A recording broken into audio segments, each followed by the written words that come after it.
What if I did like this angle? Chris does this like crazy angle. Hey guys, it's Wahima, but just call me Wah. Melanated! Welcome to my episode of A 90 Day Fiancé Before the 90 Days, Season 4, Episode 17,157. Is this a fun angle? I feel like my neck is hurting already.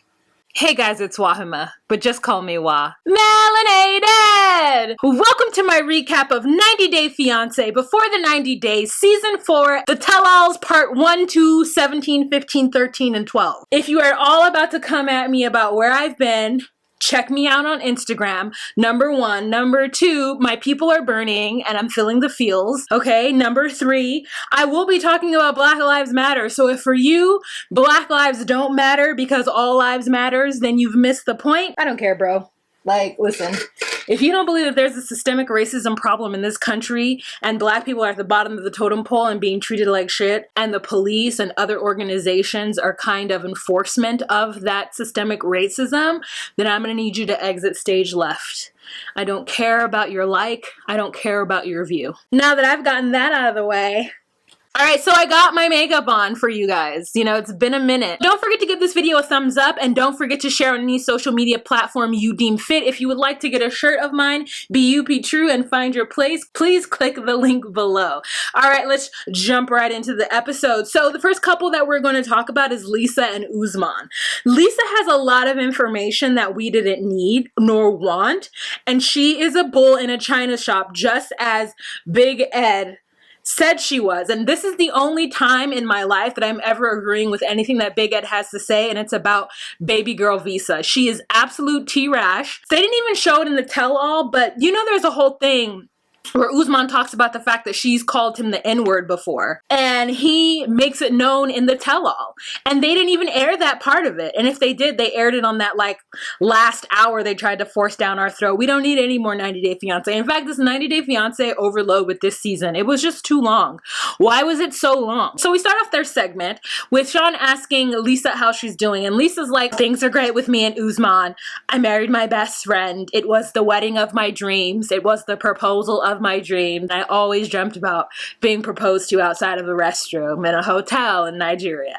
Sean asks about their numerous breakups on social media, and Lisa's like, I wouldn't call it a breakup. Usman is like, I have never heard of this blocking until I got with Lisa. She is the one who taught me this. They're in love. Sean asks about what's going on, why was Lisa blocking Usman, and Lisa says because he is being disrespectful and he is cheating on her, not physically. She believes he's not physically cheating on her, but emotionally he cheats on her by entertaining women on social media. Usman and Lisa are specifically talking about one social media personality who is a YouTube star and a porn star at the same time, and that's our very own Trisha Paytas. And we were all there. I don't know if you guys were, but I was there for the conversation between Trisha and Usman. Like, because Trisha's a troll. That is what she's been for the last 12 years.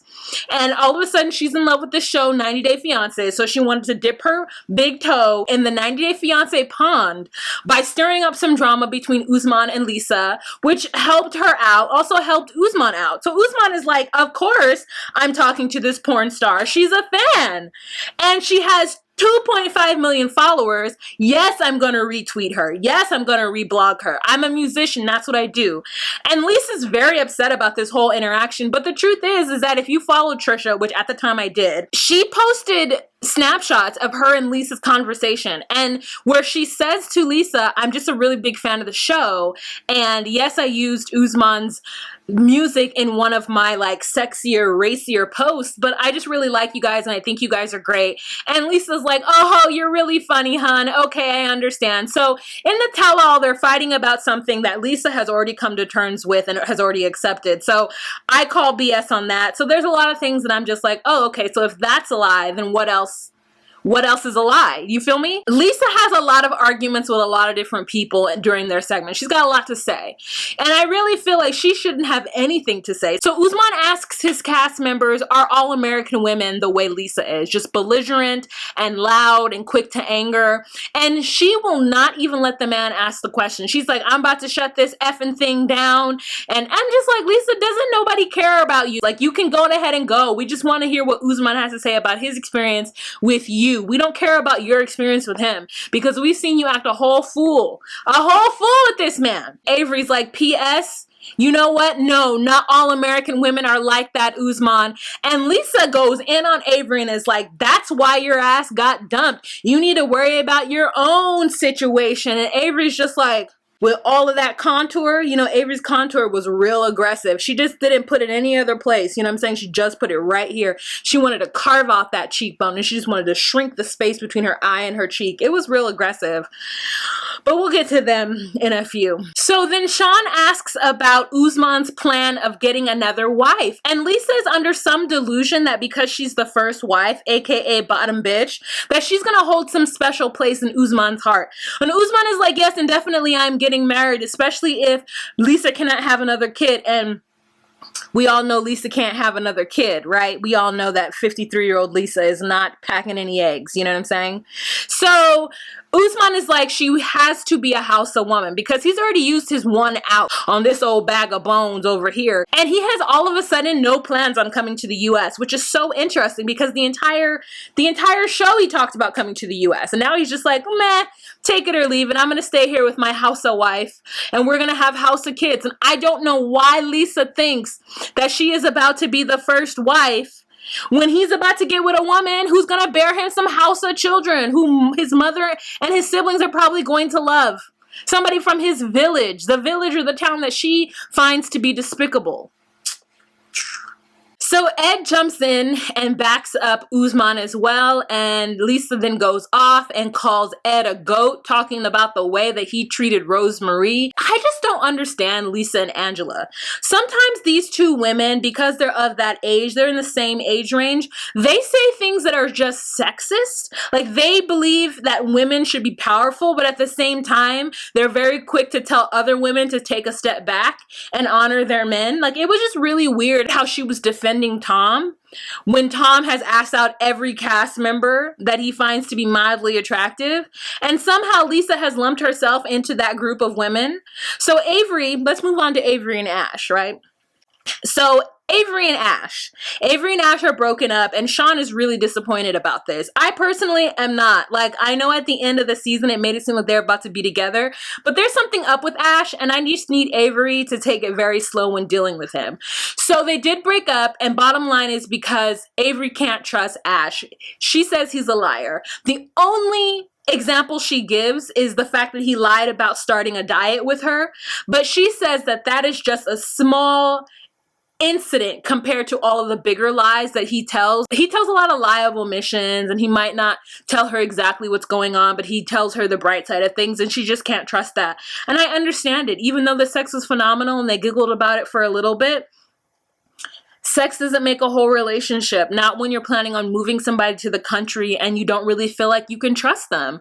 And Ash apparently was very, very hurt by this, to where him and Tom had some sort of scheme, or I mean, they're both saying it wasn't a scheme and it just so happened to happen, but it seems awfully suspicious. So once we get around whatever happened between Ash and Avery, it's time for Tom to talk, and Tom says that he doesn't want to talk while Avery's there, and we're confused why Tom is so anti-Avery. And then Avery says, I have no idea why he's upset with me, but what I do know is that he asked me out, I said yes, and then he went back and told Ash about it. There's a little confusion because Ash has told Avery that Tom has sent screenshots, but it turns out that that was a lie, yet another lie that Ash has told, because he said he was hurt and he felt like if she was really in love with him, she wouldn't have agreed to a date with someone else 2 days after they broke up. Maybe she didn't see it as them actually going out on a date. Or maybe she did and she was just like, you know what? He and I are castmates.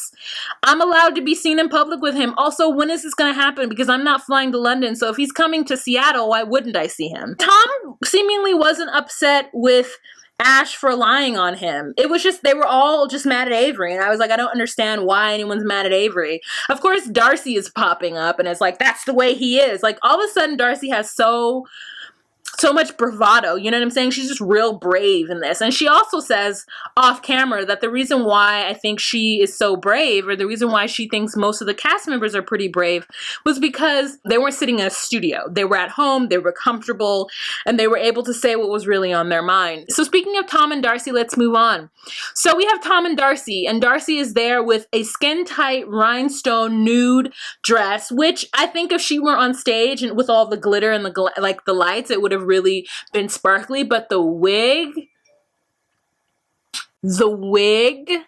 I mean, there was not a lace front to be found. And we all know that Darcy wears wigs. Like, most of the time, she's got a little bit of a piece on with some leave out. Actually, I don't actually know this. My sister told me because she's all about the wigs and weaves. She knows that world. I don't.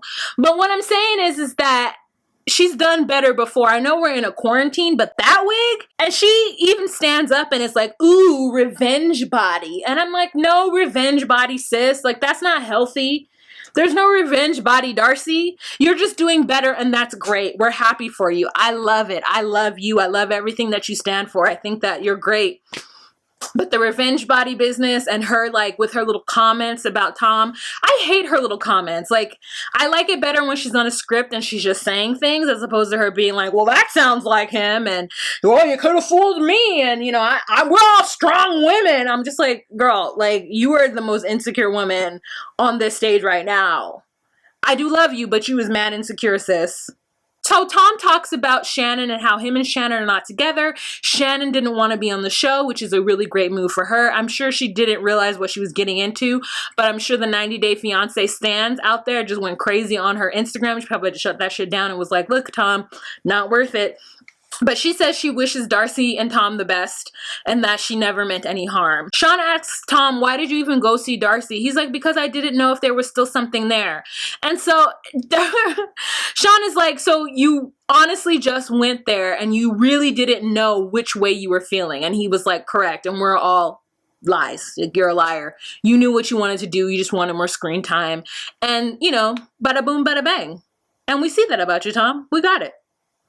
All right, so the next despicable person we're going to talk about is Ed and Rosemarie. So we have Ed there and we have Rosemarie there, and Ed is apologizing to Rosemarie. Rosemarie says she can't accept his apology because he was so terrible and he embarrassed her, and she was very, very, very, very angry at him. And she also had an interpreter, which I thought was really smart. And so Sean asks who reached out to who first.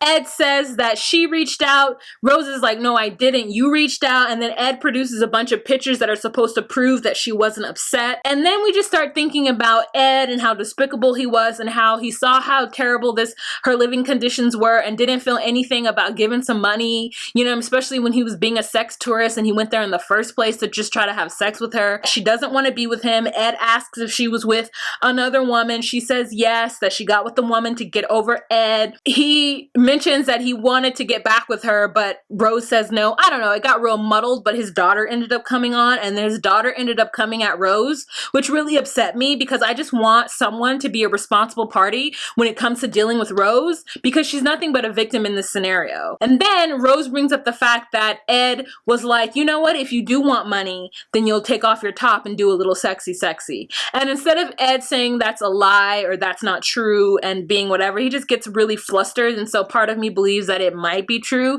that he might have alluded to it and she might have pretended not to know what he was talking about. I mean, I don't know this to be true, but I'm willing to believe anything negative about Ed because it seems like he would do almost anything for TV, for notoriety. And I really hate that he is one of the breakout characters of this like franchise. Rose is simply trying to explain herself and she's passionate, and Tiffany's like, don't take that tone of voice with me. And I just lost all respect for Tiffany after that. So the next couple that we're going to move on to is Stephanie and Erica. And I'm going to be real with you guys. I did not see their segment at all. I don't know what episode it was. I don't know how I missed it. But all I know is that I heard that Stephanie's friends were real nasty to Erica. So I say F that entire situation. And I wish Erica the absolute best. So the next couple that we're going to talk about is Yolanda and Williams. Yolanda got on there talking about she had COVID-19 and was in a coma for a whole month. in December, and I'm just like, what? We almost lost Yolanda? Well, I'm glad she's okay. A coma for a whole month, girl? Damn. And this is before we really knew what it was. So she says that her doctor said that that's what it was because she was on a respirator. I'm like, a whole month? How come we didn't hear about this? That feels like crazy. Like, it's like crazy 90 Day Fiancé tea. Sean kind of goes in on Yolanda, and not in a mean way, but just like obviously, you know, this person's not British. And she's like, yeah, now I know he's not British. He sounds like Usman. And they all get a good chuckle. And Usman's like, that is not my people, okay? Baby girl Lisa jumped in and was like, this is how the Yahoo boys work. Lisa is like prime time Yahoo boy like demographic. So I believe that she gets a lot, not maybe 300, but I do believe that she gets a lot of Yahoo boys a year. The private investigator jumps in and tells us everything that we already know, and it's kind of boring. And then the daughter jumps in and like, who cares? The point is that Yolanda seems like a little sweet, little old naive person, and everyone's just like, Yolanda. Meanwhile, I just don't like her because I felt like she wasted my time, and it was a waste of her segment was an entire waste of my life, and I can't wait to forget her. I don't ever want to see her and her scraggly children ever again. Okay? I'm mad. All right, so the last couple that we are going to talk about today is David and Lana. So David hasn't talked to Lana in 6 days. In fact, he's still talking to her via the website, I think. She's actually still on the website getting dates or what the hell ever. And David is just okay with that as his fiance, and he says that they're still engaged, but he hasn't talked to her in a long time. And but he doesn't consider them, he considers them not together, but he still considers them engaged. Very confusing. He's also talked about the fact that he spent $250,000 to $300,000 on Lana and these websites, not on Lana specifically, but on these websites. And it's not a game for the poor, it's a rich man's game. And then they bring Caesar in and they just talk about how they do this thing looking for Eastern European women, and how he talked to Maria a few years ago for about 30 minutes and he found out that it wasn't a good fit. And it's like this weird thing where they know that they're just paying for these girls' lifestyle. And I feel like David just didn't want to admit what we all know to be true, is that he just enjoys having a little bit of conversation. It's like calling a phone sex operator. Like, he just wants to talk to these women and feel like he's doing something for these women and he's paying for these women's lives. And that's why Lana was so like, okay, I like David, you know, like she knows him, she's talked to him for a while, but like, she's like, no, our relationship is on this website. I make a lot of money from you on this website, you and a lot of other men, and I'm not going to let that go. She also is not talking to him on the cell phone that he gave her, which Big Ed jumped into him a lot for that, to the point where David and his dry ass skin was just so upset. I mean, David's skin, he looks thirsty AF. And I remember him talking about how he like stocked up for the pandemic and got a bunch of juice because he doesn't drink water. And I could 100% tell that that man does not drink water. His skin looks like papyrus. His skin looks like it's in the beginning stages of like mummification. His skin looks like the desert outside of his windows. It is like horrible, malo. He's just like, oh, she didn't want to use the iPhone. She was struggling to use it because her nails were too long. And I'm just thinking of every single Black woman and Latina woman with these long nails that got an iPhone. And Lana's nails were natural. And he's going to give us that BS answer. So Ed starts to laugh. Everyone starts to laugh. He gets very upset at Ed and is like, get out of here. Get out of the screen. And we're just like, oh my God, you're so weird. I mean, just such a weird individual, that David. All right, you guys. So that's the end of the tell-all. That was the end of the season. And now we're on to a brand new season. Episode 1 of Happily Ever After was really good. And episode 1 of The Other Way was even better. And so I'm going to film 2 more videos tonight talking about those things. I hope you appreciate my hard work and candor. You guys, don't forget to give this video a thumbs up. Let's go ahead and have a kiki and a conversation down below. Don't forget to check out these videos here. And remember to be you, be true, and find your place. Bye.